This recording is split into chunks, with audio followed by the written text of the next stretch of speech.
ఇప్పుడు పరిస్థితి ఏమిటి అని అంటే రాష్ట్రంలో చూస్తే ఎప్పుడు చూడని విధంగా జరుగుతూ ఉంది.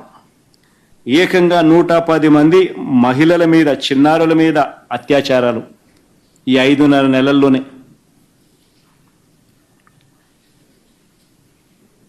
ఇందులో 11 మంది చనిపోవడం కూడా జరిగింది. నిన్న కూడా 3 ఇన్సిడెంట్లు జరిగాయి.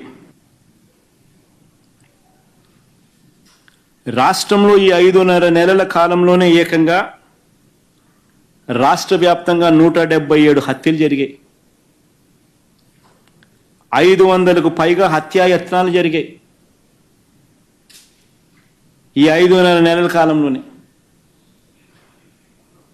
ఇంతకుముందు నేను చెప్పినట్టుగా 110 మంది మహిళలు, చిన్నారుల మీద అత్యాచారాలు, లైంగిక దాడులు జరిగాయి. 11 మంది చనిపోవడము జరిగాయి. ఇంతమందిపై దాడులు జరుగుతూ ఉన్నా, మహిళలపై అన్యాయాలు జరుగుతూ ఉన్నాయి.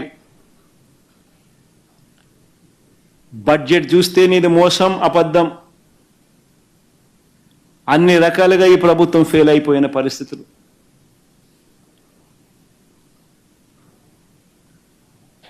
పిల్లలకు సంబంధించిన ఫీజు రీయింబర్స్మెంట్ ఇంతవరకు ఇలా పిల్లలు రోడ్డు ఎక్కుతున్నారు.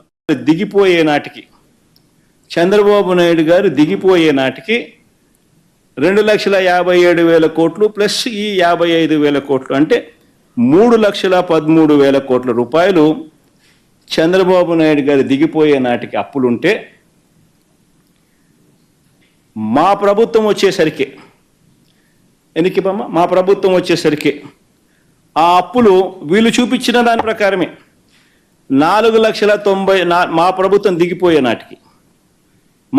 దిగిపోయే నాటికి గవర్నమెంట్ అప్పులు 4,91,774 కోట్లు ప్లస్ గవర్నమెంట్ పూచీపడ్డ అప్పులు 1,54,000 కోట్లు అంటే రెండే కలిపితే 6,46,000 కోట్ల రూపాయలు.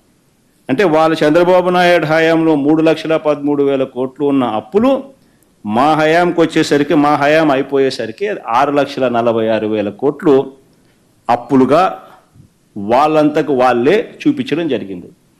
మరి ఎక్కడ 14 లక్షలు, ఎక్కడ 11 లక్షలు, ఎక్కడ 12.5 లక్షలు, ఎక్కడ 10 లక్షలు, చివరికి వచ్చేసరికి 6 లక్షలు. ఇదిగో నీ మోసం. ఎన్నికల వేళ నువ్వు చెప్పినావు ఇది చేస్తాను అని. ఇదిగో నీ సూపర్ 6. దీనికి కావాల్సిన బడ్జెట్ ఇది 74,000 కోట్లు. నువ్వు చేసినది మోసం కాదా? నువ్వు చెప్పినది అబద్ధం కాదా? నీ మీద 420 కేసు పెట్టకూడదా? ఆర్గనైజ్డ్ క్రైమ్ ఇది కాదా అని నేను ట్వీట్ పెడతా ఉన్నాను. నా ఎమ్మెల్యేలు, కంటెస్ట్ చేసిన ఎమ్మెల్యేలు అందరూ ట్వీట్లు పెట్టబోతున్నారు.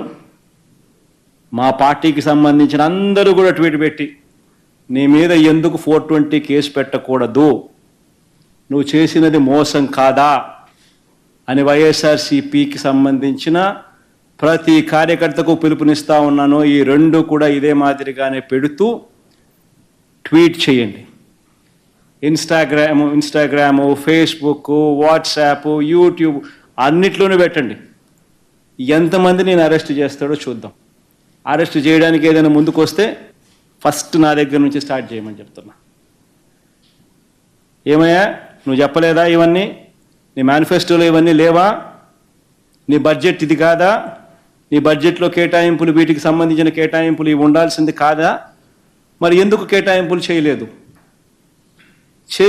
చేయనందుకు, మోసం చేసినందుకు, అబద్ధాలు చెప్పినందుకు నీ మీద 420 కేసు ఎందుకు పెట్టకూడదు అని ప్రశ్నిస్తూ